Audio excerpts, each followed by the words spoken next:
So you drag yourself to the gym the second day, not even home, but to the gym. And the trainer pushes you even harder the second day. And now the second half of your body, the other half of your body that wasn't sore is now going to be sore because, again, you haven't worked out 2 days in a row in a really long time. So the trainer's pushing you even harder just to show you how much you need this, but it's going to help you get results. You drag yourself home the second day, you look at yourself in the mirror with just a little bit less enthusiasm than you had on the first day, and you say, hey, I'm doing this. Because again, it's only the second day. So it still has that new car smell. It's still pretty much new. And now, hey, 2 days in a row, you have a streak going, and you can't break the streak. Now, by the third day, already things change. On the third day, your body and mind are having a difference of opinion. I mean, you want to work out, but your body is saying, what do you think you were doing here? Those workout sneakers that you put next to the bed so that you didn't have to make the decision whether you're going to go to the gym or not, they feel like they're made of cement. The bubbly, smiling, friendly person at the front desk at the gym, and we strategically put people there in gyms because we want to kind of set the tone when you walk in the gym of getting a friendly face. You don't want to interact with that individual on the third day. Third day is one of those days when if you really could, if you really wanted to, what you would do is roll over in bed, grab your phone, and send a text message to your trainer and say, hey, just charge me for the session, but I'm not coming in.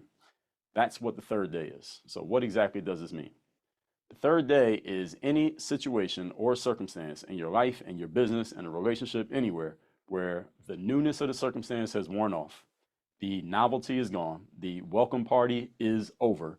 And you realize that this thing that you signed up for, oh, this is actual work. Oh, this is not just one big party. I have to actually deliver here, and there's some real work that I need to get involved in. And if you ever been in this situation, say yes. If you ever been in a situation like this, if you ever experienced this, when you get to this point called the third day, like, oh, okay, I actually had to do something here to make this work. This is not going to be all fun and games. Now, there's a reason why I bring up the third day. So I see many of you have had this situation occur. The reason why I bring up the third day first here in this talk that I'm having with you all is because the third day is really about being a professional, and it's for the professionals. And the definition of a professional is someone who does something as their main paid occupation. And a professional does not have the luxury of not showing up when they don't feel like it because, again, you're getting paid to do the thing, which means you have to show up and do the thing. I remember I was watching this biopic of Mike Tyson. Oh, you know Mike Tyson, right? Boxer. And back in the late 80s, going into the early 90s, Mike Tyson was maybe the most electrifying athlete out there in any sport. He's just mowing down his opponents. He's only 18, 19 years old. He's coming up, beating everybody up, knocking people out in the first round. And Mike Tyson is finally going to get his chance to fight for a championship belt for the first time in his career. Now, Mike Tyson got rescued out of the streets of Brownsville, Brooklyn, by this old guy named Cus D'Amato, old Italian guy, Cus D'Amato. And Cus knew the boxing game really well, and he found Mike Tyson basically as his prodigy, and he raised him up and taught him how to fight, and Mike is just doing great. Now, Mike is finally about to get his chance to fight for the belt, but there's an issue. His mentor, Cus, is in really bad health, because Cus was much older than Mike Tyson, probably old enough to be his grandfather at that point. And Cus is bedridden, he's in the hospital, and every day as Mike is training for this fight, as soon as he finishes training, he goes to the hospital and sits next to the bed with Cus and spends time with his mentor.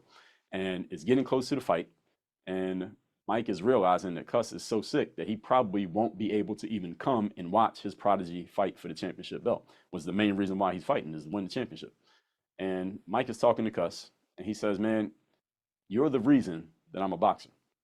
You're the reason that I'm not dead or in jail right now. You took me out of the streets. You taught me this boxing game. You gave me an opportunity in life. If you can't come and watch me fight, then I'm just not going to fight. They'll have to find somebody else to fight. I'm not participating if you can't come and watch me fight. And Cus, he was very weak by this point. He could barely speak and full-throated. And he called Mike to come really close to him so he could talk to him.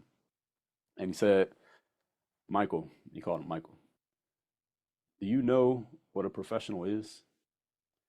And Mike Tyson started to answer the question. He said, of course, Cus. A professional is a person who gets paid to, and Cus cut him off. And he said, no, Michael. Being a professional has nothing to do with money. A professional is a person who shows up and performs every time, regardless of how they're feeling. And that's the professionalism that the third day is about. Now, again, why did I open with this? Because you are professionals, the best. You're in the top 1% of the 1% of what it is that you do. Am I right about that? Now, being that you all are these professionals and you are the high level players, you don't have the luxury, as I said, to not show up when you don't feel like showing up. You have to show up and deliver even when you don't feel like it, even when you're tired, even when you've had a long day, even when nothing is working the way that you want it to work.